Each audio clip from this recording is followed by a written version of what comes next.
وَلَقَدْ آتَيْنَا دَاوُودَ وَسُلَيْمَانَ عِلْمًا وَقَالَ الْحَمْدُ لِلَّهِ الَّذِي فَضَّلَنَا عَلَى كَثِيرٍ مِّنْ عِبَادِهِ الْمُؤْمِنِينَ۔ دوسری طرف ہم نے داؤد و سلیمان کو علم عطا کیا اور انہوں نے کہا کہ شکر ہے اس خدا کا جس نے ہم کو اپنے بہت سے مومن بندوں پر فضیلت عطا کی۔ داؤد و سلیمان کو علم عطا کیا، یعنی حقیقت کا علم، اس بات کا علم کہ در حقیقت ان کے پاس اپنا کچھ بھی نہیں ہے، جو کچھ ہے اللہ کا عطیہ ہے، اور اس پر تصرف کرنے کے جو اختیارات بھی ان کو بخشے گئے ہیں انہیں اللہ ہی کے مرضی کے مطابق استعمال کیا جانا چاہیے، اور اس اختیار کے صحیح و غلط استعمال پر انہیں مالک حقیقی کے حضور جواب دہی کرنی ہے۔ یہ علم اس جہالت کی ضد ہے جس میں فرعون مبتلا تھا۔ اس جہالت نے جو سیرت تعمیر کی تھی اس کا نمونہ اوپر مذکور ہوا۔ اب بتایا جاتا ہے کہ یہ علم کیسی سیرت کا نمونہ تیار کرتا ہے۔ بادشاہی، دولت، حشمت، طاقت دونوں طرف یکساں ہیں۔ فرعون کو بھی یہ ملی تھی اور داؤد و سلیمان علیہ السلام کو بھی، لیکن جہالت اور علم کے فرق نے ان کے درمیان کتنا عظیم الشان فرق پیدا کر دیا۔ فضیلت عطا کی، یعنی دوسرے مومن بندے بھی ایسے موجود تھے جن کو خلافت عطا کی جا سکتی تھی، لیکن یہ ہماری کوئی ذاتی خوبی نہیں بلکہ محض اللہ کا احسان ہے کہ اس نے ہمیں اس مملکت کی فرمانروائی کے لیے منتخب فرمایا۔ وَوَرِثَ سُلَيْمَانُ دَاوُودَ وَقَالَ يَا أَيُّهَا النَّاسُ عُلِّمْنَا مَنطِقَ الطَّيْرِ وَأُوتِينَا مِن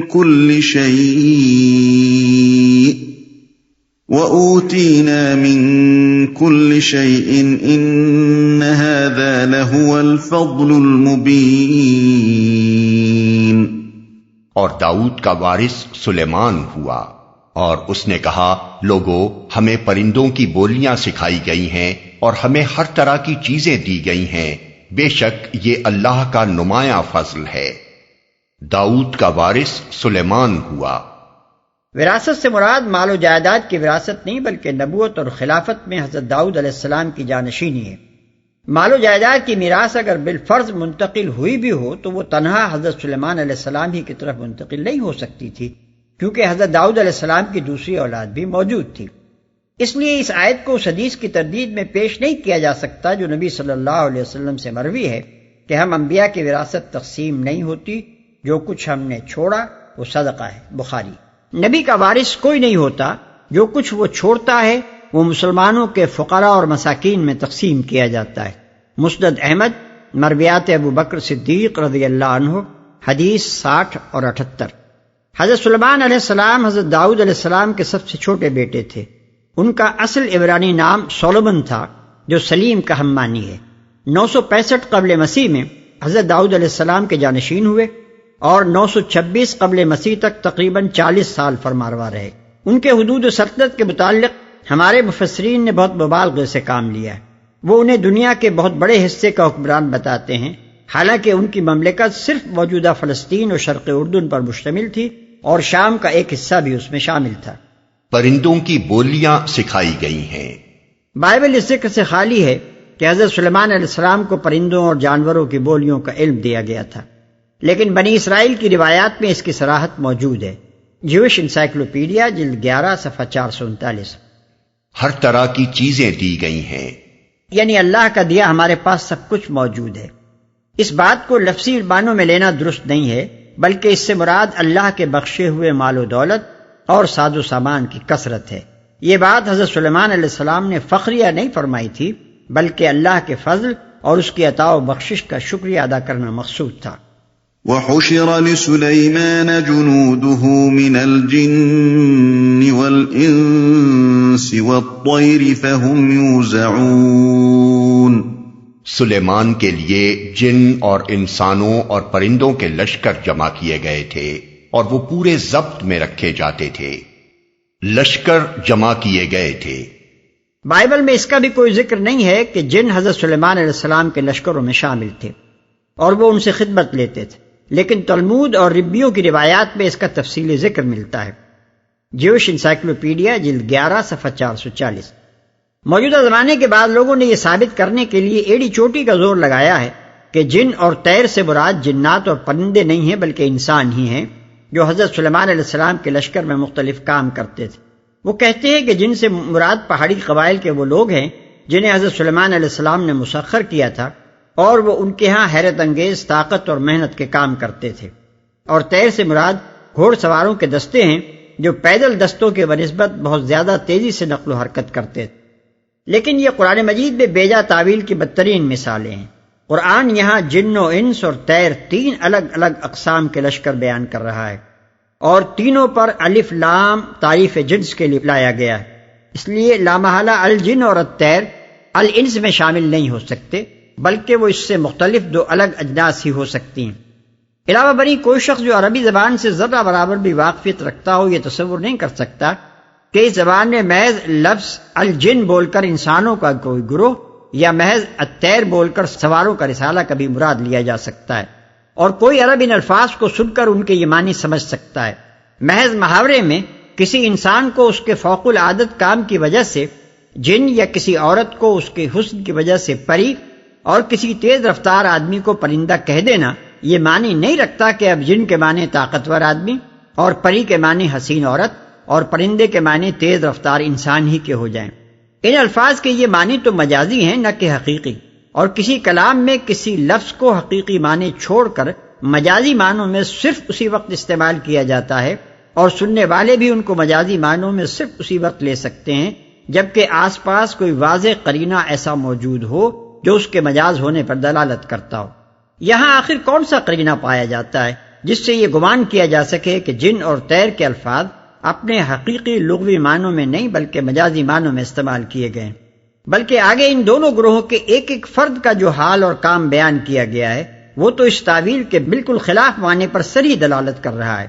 کسی شخص کا دل اگر قرآن کی بات پر یقین نہ کرنا چاہتا ہو تو اسے صاف کہنا چاہیے کہ میں اس بات کو نہیں مانتا، لیکن یہ بڑی اخلاقی بزدلی اور علمی خیانت ہے کہ آدمی قرآن کے صاف صاف الفاظ کو توڑ مروڑ کر اپنے من مانے معنی پر ڈھالے اور یہ ظاہر کرے کہ وہ قرآن کے بیان کو مانتا ہے، حالانکہ دراصل قرآن نے جو کچھ بیان کیا ہے وہ اسے نہیں بلکہ خود اپنے زبردستی گھڑے ہوئے مفہوم کو مانتا ہے۔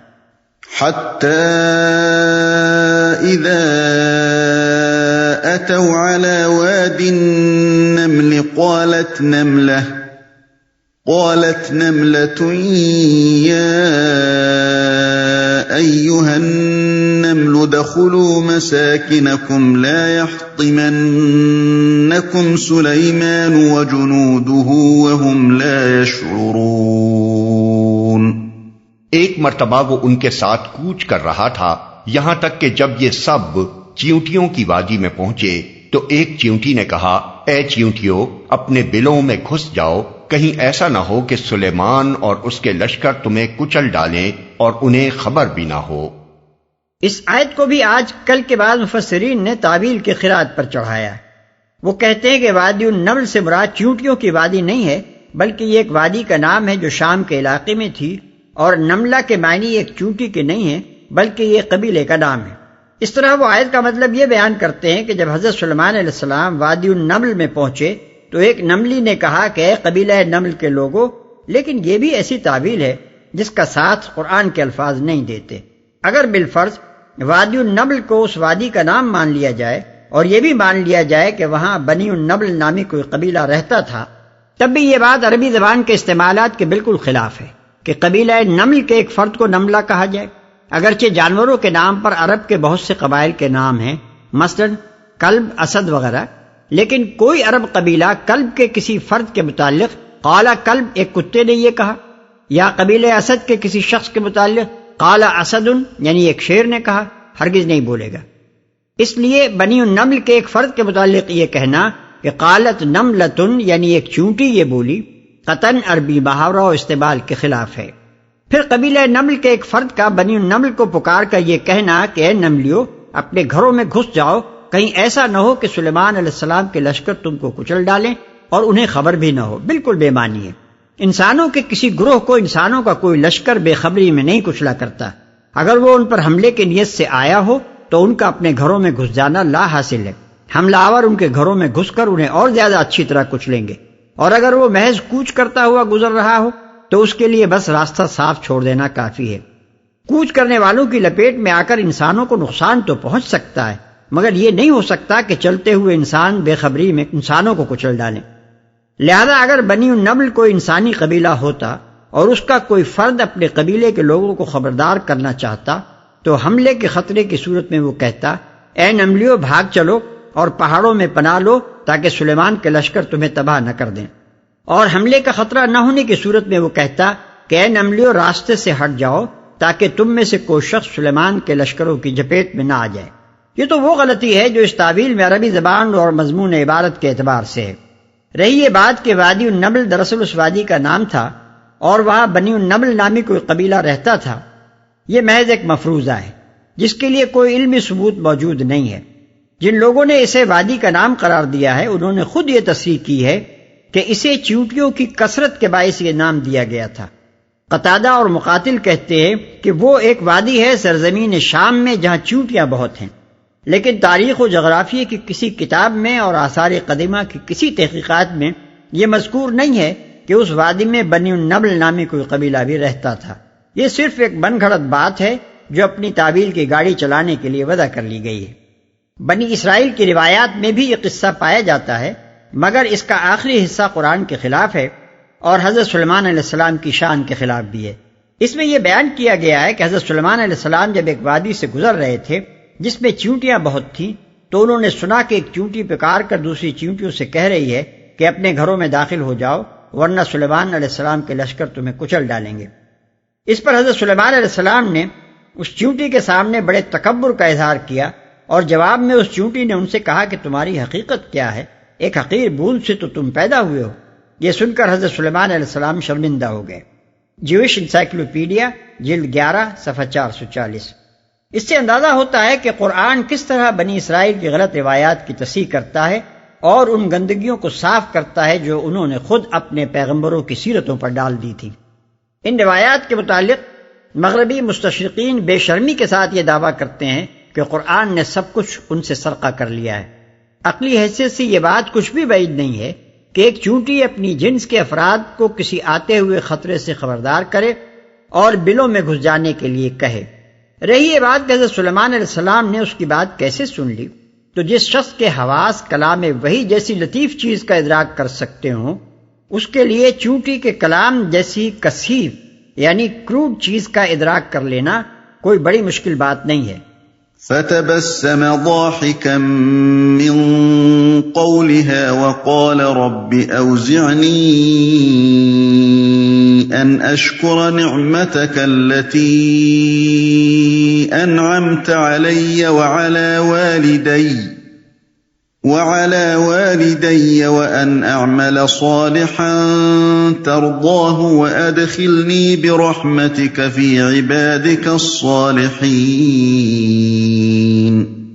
سلیمان اس کی بات پر مسکراتے ہوئے ہنس پڑا اور بولا، اے میرے رب مجھے قابو میں رکھ کہ میں تیرے اس احسان کا شکر ادا کرتا رہوں جو تو نے مجھ پر اور میرے والدین پر کیا ہے، اور ایسا عمل صالح کروں جو تجھے پسند آئے، اور اپنی رحمت سے مجھ کو اپنے صالح بندوں میں داخل کر۔ مجھے قابو میں رکھ اصل الفاظ ہیں رب اوزعنی، وضع کے اصل معنی عربی زبان میں روکنے کے ہیں۔ اس موقع پر حضرت سلیمان علیہ السلام کا یہ کہنا کہ اوزعنی ان اشکر نعمتک، مجھے روک کہ میں تیرے احسان کا شکر ادا کروں، ہمارے نزدیک دراصل یہ معنی دیتا ہے کہ اے میرے رب جو عظیم الشان قوتیں اور قابلیتیں تو نے مجھے دی ہیں وہ ایسی ہیں کہ اگر میں ذرا سی غفلت میں بھی مبتلا ہو جاؤں تو حد بندگی سے خارج ہو کر اپنی کبریائی کے خبط میں نہ معلوم کہاں سے کہاں نکل جاؤں۔ اس لیے اے میرے پروردگار تو مجھے قابو میں رکھ تاکہ میں کافر نعمت بننے کے بجائے شکر نعمت پر قائم رہوں۔ اپنے صالح بندوں میں داخل کر۔ صالح بندوں میں داخل کرنے سے مراد غالباً یہ ہے کہ آخرت میں میرا انجام صالح بندوں کے ساتھ ہو اور میں ان کے ساتھ جنت میں داخل ہوں، اس لیے کہ آدمی جب عمل صالح کرے گا تو صالح تو وہ آپ سے آپ ہوگا ہی، البتہ آخرت میں کسی کا جنت میں داخل ہونا محض اس کے عمل صالح کے بلبوتے پر نہیں ہو سکتا، بلکہ یہ اللہ کی رحمت پر موقوف ہے۔ حدیث میں آیا ہے کہ ایک مرتبہ نبی صلی اللہ علیہ وسلم نے فرمایا کہ تم میں سے کسی کو بھی محض اس کا عمل جنت میں نہیں پہنچا دے گا۔ عرض کیا گیا کہ کیا حضور صلی اللہ علیہ وسلم کے ساتھ بھی یہی معاملہ ہے؟ آپ نے فرمایا ہاں، میں بھی محض اپنے عمل کے بلبوتے پر جنت میں نہ چلا جاؤں گا جب تک اللہ تعالیٰ اپنی رحمت سے مجھے نہ ڈھانک لے۔ حضرت سلیمان علیہ السلام کی یہ دعا اس موقع پر بالکل بے محل ہو جاتی ہے اگر النمل سے مراد انسانوں کا کوئی قبیلہ لے لیا جائے اور نملہ کے معنی قبیلہ نمل کے ایک فرد کے لے لیے جائیں۔ ایک بادشاہ کے لشکر جرار سے ڈر کر کسی انسانی قبیلے کے ایک فرد کا اپنے قبیلے کو خطرے سے خبردار کرنا آخر کون سی ایسی غیر معمولی بات ہے کہ وہ جلیل القدر بادشاہ اس پر خدا سے یہ دعا کرنے لگے؟ البتہ ایک شخص کو اتنی زبردست قوت ادراک حاصل ہونا کہ وہ دور سے ایک چیونٹی کی آواز بھی سن لے اور اس کا مطلب سمجھ جائے، ضرور ایسی بات ہے جس سے آدمی کے غرور نفس میں مبتلا ہو جانے کا خطرہ ہو۔ اسی صورت میں حضرت سلیمان علیہ السلام کی یہ دعا برمحل ہو سکتی ہے۔ وَتَفَقَّدَ الطَّيْرَ فَقَالَ مَا لِيَ لَا أَرَى الْهُدْهُدَ أَمْ كَانَ مِنَ الْغَائِبِينَ لَأُعَذِّبَنَّهُ عَذَابًا شَدِيدًا أَوْ لَأَذْبَحَنَّهُ أَوْ لَيَأْتِيَنِّي بِسُلْطَانٍ مُبِينٍ۔ ایک اور موقع پر سلیمان نے پرندوں کا جائزہ لیا اور کہا، کیا بات ہے کہ میں فلاں ہدہد کو نہیں دیکھ رہا ہوں؟ کیا وہ کہیں غائب ہو گیا ہے؟ میں اسے سخت سزا دوں گا یا ذبح کر دوں گا، ورنہ اسے میرے سامنے معقول وجہ پیش کرنی ہوگی۔ پرندوں کا جائزہ لیا، یعنی ان پرندوں کا جن کے متعلق اوپر ذکر کیا جا چکا ہے کہ جن اور انس کی طرح ان کے لشکر بھی حضرت سلیمان علیہ السلام کے عساکر میں شامل تھے۔ ممکن ہے کہ حضرت سلیمان علیہ السلام ان سے خبر رسانی، شکار اور اسی طرح کے دوسرے کام لیتے ہوں۔ معقول وجہ پیش کرنی ہوگی۔ موجودہ زمانے کے بعد لوگ کہتے ہیں کہ ہدہد سے مراد وہ پرندہ نہیں ہے جو عربی اور اردو زبان میں اس نام سے معروف ہے، بلکہ یہ ایک آدمی کا نام ہے جو حضرت سلیمان علیہ السلام کی فوج میں ایک افسر تھا۔ اس دعوے کی بنیاد یہ نہیں ہے کہ تاریخ میں کہیں ہدہد نام کا کوئی شخص ان حضرات کو سلیمان علیہ السلام کی حکومت کے افسروں کی فہرست میں مل گیا ہے، بلکہ یہ عمارت صرف اس استدلال پر کھڑی کی گئی ہے کہ جانوروں کے ناموں پر انسانوں کے نام رکھنے کا رواج تمام زبانوں کی طرح عربی زبان میں بھی پایا جاتا ہے اور عبرانی میں بھی تھا۔ نیز یہ کہ آگے اس ہدہد کا جو کام بیان کیا گیا ہے اور حضرت سلیمان علیہ السلام سے اس کی گفتگو کا جو ذکر ہے وہ ان کے نزدیک صرف ایک انسان ہی کر سکتا ہے، لیکن قرآن مجید کے سیاق کلام کو آدمی دیکھے تو صاف معلوم ہوتا ہے کہ یہ قرآن کی تفسیر نہیں بلکہ اس کی تحریف اور اس سے بھی کچھ بڑھ کر اس کی تغلیط ہے۔ آخر قرآن کو انسان کی عقل و خرد سے کیا دشمنی ہے کہ وہ کہنا تو یہ چاہتا ہو کہ حضرت سلیمان علیہ السلام کے رسالے یا پلٹن یا محکمہ خبر رسانی کا ایک آدمی غائب تھا جسے انہوں نے تلاش کیا اور اس نے حاضر ہو کر یہ خبر دی اور اسے حضرت موصوف نے اس خدمت پر بھیجا، لیکن اسے وہ مسلسل ایسی چیستان کی زبان میں بیان کرے کہ پڑھنے والا اول سے لے کر آخر تک اسے پرندہ ہی سمجھنے پر مجبور ہو۔ اس سلسلے میں ذرا قرآن مجید کے بیان کی ترتیب ملاحظہ فرمائیے۔ پہلے ارشاد ہوتا ہے کہ حضرت سلیمان علیہ السلام نے اللہ کے اس فضل پر اظہار امتنان کیا کہ ہمیں منطق الطیر کا علم دیا گیا ہے۔ اس فقرے میں اول تو طیر کا لفظ مطلق ہے جس سے ہر عرب اور عربی دان پرندے ہی کے معنی ملے گا، کیونکہ کوئی قرینہ اس کے استعارہ و مجاز ہونے پر دلالت نہیں کر رہا ہے۔ دوسرے، اگر طیر سے مراد پرندہ نہیں بلکہ انسانوں کا کوئی گروہ ہو تو اس کے لیے منطق بولی کے بجائے لغت یا لسان یعنی زبان کا لفظ زیادہ صحیح ہوتا۔ اور پھر کسی شخص کا کسی دوسرے انسانی گروہ کی زبان جاننا کوئی بہت بڑی بات نہیں ہے کہ وہ خاص طور پر اس کا ذکر کرے۔ آج ہمارے درمیان ہزارہ آدمی بہت سی غیر زبانوں کے بولنے اور سمجھنے والے موجود ہیں، یہ آخر کون سا بڑا کمال ہے جس سے اللہ تعالیٰ کا غیر معمولی عطیہ قرار دیا جا سکے۔ اس کے بعد فرمایا گیا کہ سلیمان کے لیے جن اور انس اور طیر کے لشکر جمع کیے گئے تھے۔ اس فقرے میں اول تو جن اور انس اور طیر تین معروف اسمائے جنس استعمال ہوئے ہیں جو تین مختلف اور معلوم اجناس کے لیے عربی زبان میں مستعمل ہیں، پھر انہیں مطلق استعمال کیا گیا ہے اور کوئی قرینہ ان میں سے کسی کے استعارہ و مجاز یا تشبیہ ہونے کا موجود نہیں ہے جس سے ایک آدمی لغت کے معروف معنوں کے سوا کسی اور معنی میں انہیں لے۔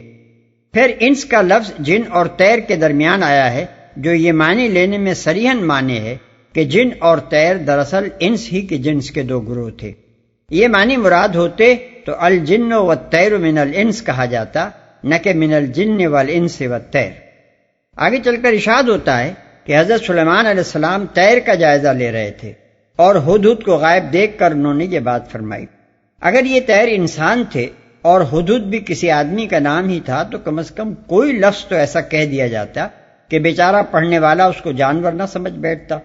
گروہ کا نام پرندہ اور اس کے ایک فرد کا نام ہدہد، پھر بھی ہم سے توقع کی جاتی ہے کہ ہم آپ اسے انسان سمجھ لیں گے۔ پھر حضرت سلیمان علیہ السلام فرماتے ہیں کہ ہدہد یا تو اپنے غائب ہونے کی کوئی معقول وجہ بیان کرے، ورنہ میں اسے سخت سزا دوں گا یا ذبح کر دوں گا۔ انسان کو قتل کیا جاتا ہے، پھانسی دی جاتی ہے، سزائے موت دی جاتی ہے، ذبح کون کرتا ہے؟ کوئی بڑا ہی سنگدل اور بے درد آدمی جوش انتقام میں اندھا ہو چکا ہو تو شاید کسی آدمی کو ذبح بھی کر دے، مگر کیا پیغمبر سے ہم یہ توقع کریں کہ وہ اپنی فوج کے ایک آدمی کو محض غیر حاضر یعنی ڈیزرٹر ہونے کے جرم میں ذبح کر دینے کا اعلان کرے گا؟ اور اللہ میاں سے یہ حسن ظن رکھیں کہ وہ ایسی سنگین بات کا ذکر کر کے اس پر مذمت کا ایک لفظ بھی نہ فرمائیں گے۔ کچھ دور آگے چل کر ابھی آپ دیکھیں گے کہ حضرت سلیمان علیہ السلام اسی ہدہد کو ملکہ سبا کے نام خط دے کر بھیجتے ہیں اور فرماتے ہیں کہ اسے ان کی طرف ڈال دے یا پھینک دے، القیہ الیہم۔ ظاہر ہے کہ یہ ہدایت پرندے کو تو دی جا سکتی ہے، لیکن کسی آدمی کو سفیر یا ایلچی یا قاصد بنا کر بھیجنے کی صورت میں یہ انتہائی غیر موزوں ہے۔ کسی کی عقل ہی خبت ہو گئی ہو تو وہ مان لے گا کہ ایک ملک کا بادشاہ دوسرے ملک کی ملکہ کے نام خط دے کر اپنے سفیر کو اس ہدایت کے ساتھ بھیج سکتا ہے کہ اسے لے جا کر اس کے آگے ڈال دے یا اس کی طرف پھینک دے۔ کیا تہذیب و شائستگی کے اس ابتدائی مرتبے سے بھی حضرت سلیمان علیہ السلام کو گرا ہوا فرض کر لیا جائے جس کا لحاظ ہم جیسے معمولی لوگ بھی اپنے کسی ہمسائے کے پاس اپنے ملازم کو بھیجتے ہوئے ملحوظ رکھتے ہیں؟ کیا کوئی شریف آدمی اپنے ملازم سے یہ کہہ سکتا ہے کہ میرا یہ خط لے جا کر فلاں صاحب کے آگے پھینکا؟ یہ تمام قرائن صاف بتا رہے ہیں کہ یہاں حدود کا مفہوم وہی ہے جو عضو لغت اس لفظ کا مفہوم ہے، یعنی یہ کہ وہ انسان نہیں بلکہ ایک پرندہ تھا۔ اب اگر کوئی شخص یہ ماننے کے لیے تیار نہیں ہے کہ ایک ہدہد وہ باتیں کر سکتا ہے جو قرآن اس کی طرف منسوب کر رہا ہے تو اسے صاف صاف کہنا چاہیے کہ میں قرآن کی اس بات کو نہیں مانتا۔ اپنے عدم ایمان کو اس پردے میں چھپانا کہ قرآن کے صاف اور صریح الفاظ میں اپنے من مانے معنی بھرے جائیں گھٹیا درجے کی منافقت ہے۔ فمكث غير بعيد فقال أحطت بما لم تحط به وجئتك من سبأ بنبأ يقين۔ کچھ زیادہ دیر نہ گزری تھی کہ اس نے آ کر کہا، میں نے وہ معلومات حاصل کی ہیں جو آپ کے علم میں نہیں ہیں، میں سبا کے متعلق یقینی اطلاع لے کر آیا ہوں۔ سبا جنوبی عرب کی مشہور تجارت پیشہ قوم تھی جس کا دارالحکومت مارب موجودہ یمن کے دارالسلطنت صنعا سے 55 میل بجانب شمال مشرق واقع تھا۔ اس کا زمانہ عروج معین کی سلطنت کے زوال کے بعد تقریباً 1100 قبل مسیح سے شروع ہوا اور 1000 سال تک ہی عرب میں اپنی عظمت کے ڈنک بجاتی رہی۔ پھر 115 قبل مسیح میں جنوبی عرب کی دوسری قوم ہمیر نے اس کی جگہ لے لی۔ عرب میں یمن اور حضرموت اور افریقہ میں حبش کے علاقے پر اس کا قبضہ تھا۔ مشرقی افریقہ، ہندوستان، مشرق بعید اور خود عرب کی جتنی تجارت مصر و شام اور یونان و روم کے ساتھ ہوتی تھی وہ زیادہ تر انہی سبائیوں کے ہاتھ میں تھی۔ اسی وجہ سے یہ قوم قدیم زمانے میں اپنی دولت کے لیے نہایت مشہور تھی، بلکہ یونانی مورخین تو اسے دنیا کی سب سے زیادہ مالدار قوم کہتے ہیں۔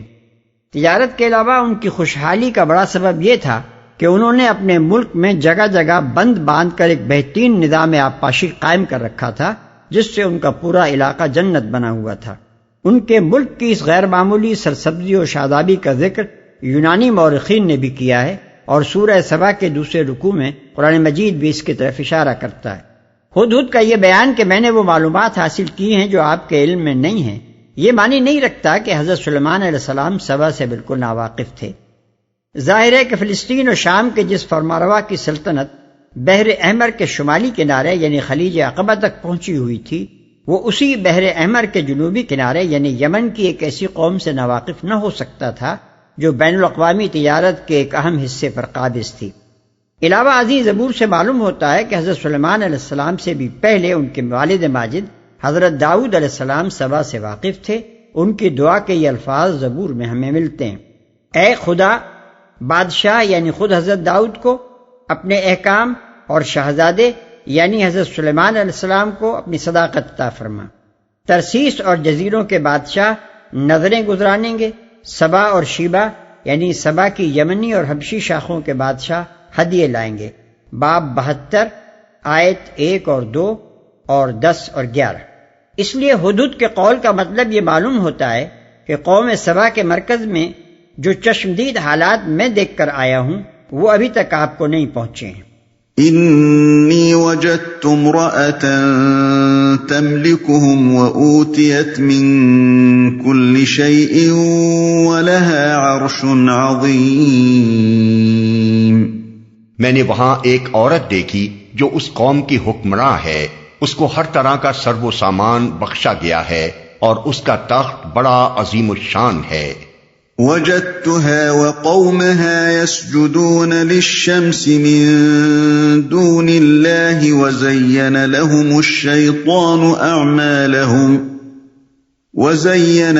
الشيطان أعمالهم فصدهم عن السبيل فهم لا يهتدون ألا يسجدوا لله الذي يخرج الخبأ في السماوات والأرض ويعلم ما تخفون وما تعلنون۔ آیت سجدہ۔ اللہ لا الہ الا هو رب العرش العظیم۔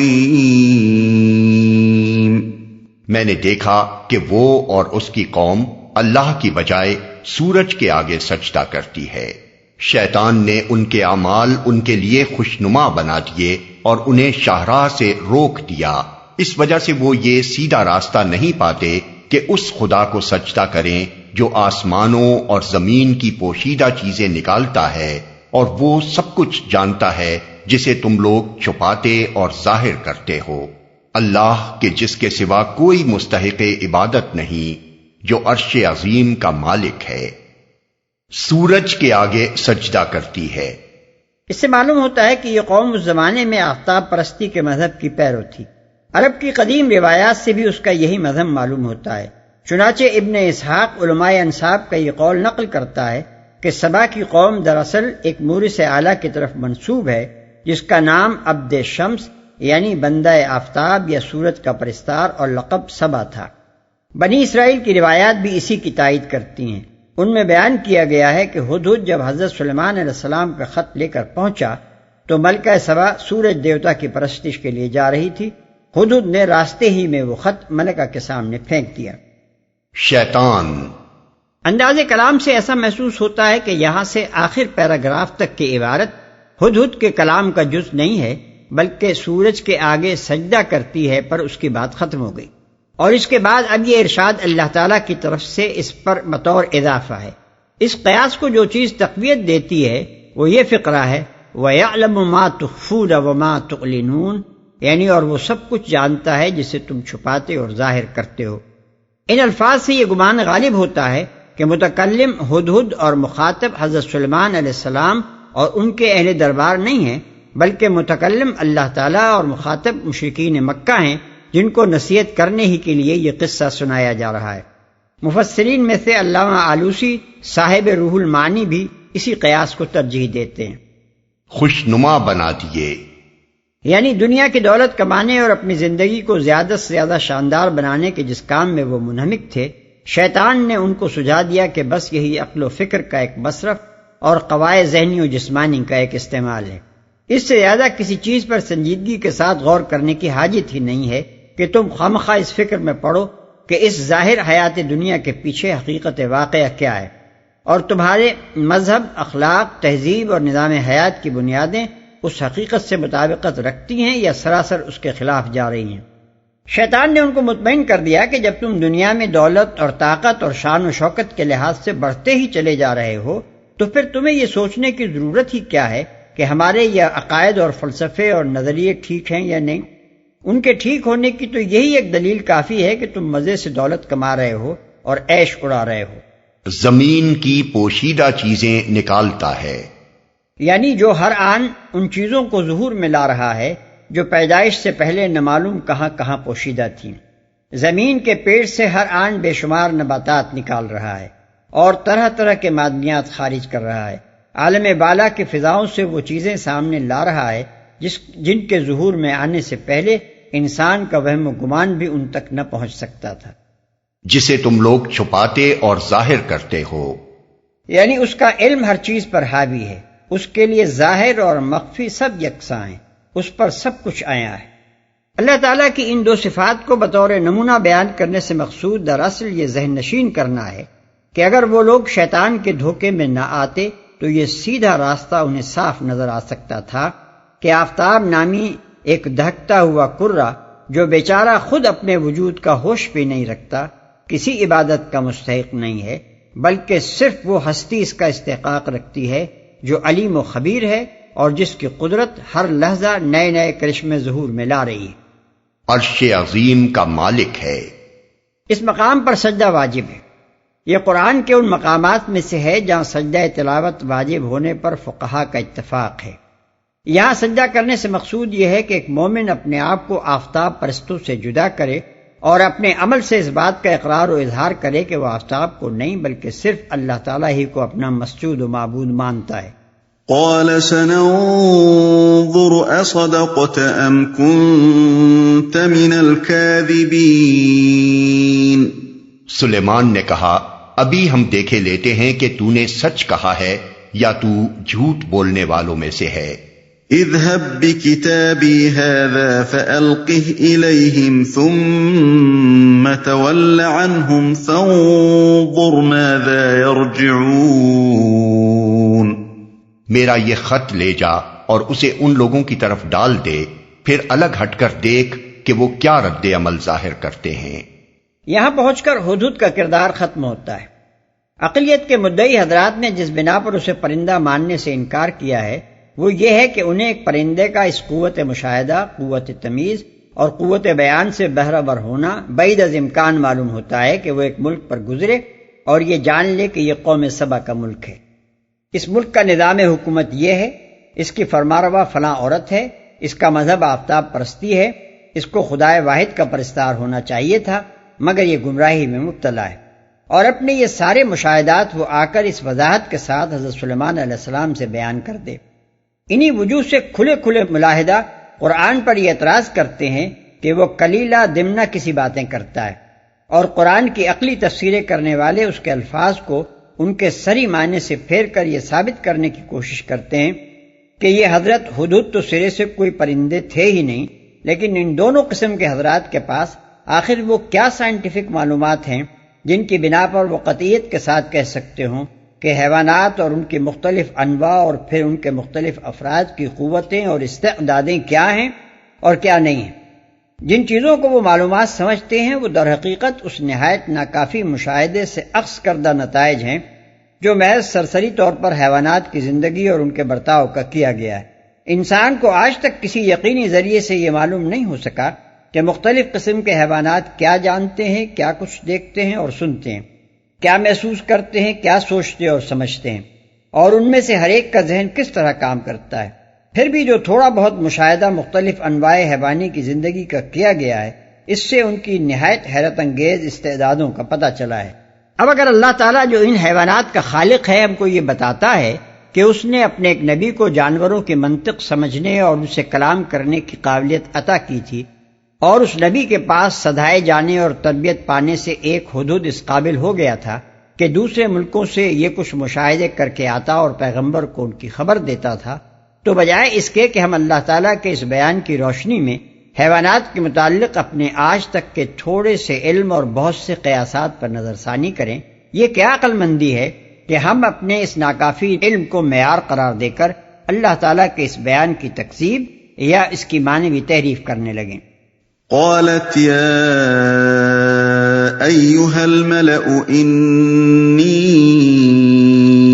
ألقي إلي كتاب كريم إنه من سليمان وإنه بسم الله الرحمن الرحيم۔ ألا تعلوا علي وأتوني مسلمين۔ ملکہ بولی، اے اہل دربار، میری طرف ایک بڑا اہم خط پھینکا گیا ہے، وہ سلیمان کی جانب سے ہے اور اللہ رحمان و رحیم کے نام سے شروع کیا گیا ہے۔ مضمون یہ ہے کہ میرے مقابلے میں سرکشی نہ کرو اور مسلم ہو کر میرے پاس حاضر ہو جاؤ۔ یعنی خط کی اہمیت کئی وجوہ سے، ایک یہ کہ وہ عجیب غیر معمولی طریقے سے آیا ہے، بجائے اس کے کہ کوئی سفارت اسے لا کر دیتی، ایک پرندے نے اسے لا کر مجھ پر ٹپکا دیا ہے۔ دوسرے یہ کہ وہ فلسطین و شام کے عظیم فرمانروا سلیمان علیہ السلام کی جانب سے ہے۔ تیسرے یہ کہ اسے اللہ رحمان و رحیم کے نام سے شروع کیا گیا ہے، حالانکہ دنیا میں کہیں کسی سلطنت کے مراسلوں میں یہ طریقہ استعمال نہیں کیا جاتا۔ پھر سب دیوتاؤں کو چھوڑ کر صرف خدائے بزرگ و برتر کے نام پر خط لکھنا بھی ہماری دنیا میں ایک غیر معمولی بات ہے۔ ان سب باتوں کے ساتھ یہ امر اس کی اہمیت کو اور زیادہ بڑھا دیتا ہے کہ اس میں بالکل صاف صاف ہم کو یہ دعوت دی گئی ہے کہ ہم سرکشی چھوڑ کر اطاعت اختیار کر لیں اور تابع فرمان بن کر یا مسلمان ہو کر سلیمان علیہ السلام کے آگے حاضر ہو جائیں۔ مسلم ہو کر حاضر ہونے کے دو مطلب ہو سکتے ہیں، ایک یہ کہ مطیع بن کر حاضر ہو جاؤ، دوسرے یہ کہ دین اسلام قبول کر کے حاضر ہو جاؤ۔ پہلا مفہوم حضرت سلیمان علیہ السلام کی شان فرمانروائی سے مطابقت رکھتا ہے اور دوسرا مفہوم ان کی شان پیغمبری سے۔ غالباً یہ جامع لفظ اسی لیے استعمال کیا گیا ہے کہ خط میں یہ دونوں مقاصد شامل تھے۔ اسلام کی طرف سے خود مختار قوموں اور حکومتوں کو ہمیشہ یہی دعوت دی گئی ہے کہ یا تو دین حق قبول کرو اور ہمارے ساتھ نظام اسلامی میں برابر کے حصے دار بن جاؤ، یا پھر اپنی سیاسی خود مختاری سے دستبردار ہو کر اسلامی نظام کی ماتحتی قبول کرو اور سیدھے ہاتھ سے جزیہ دو۔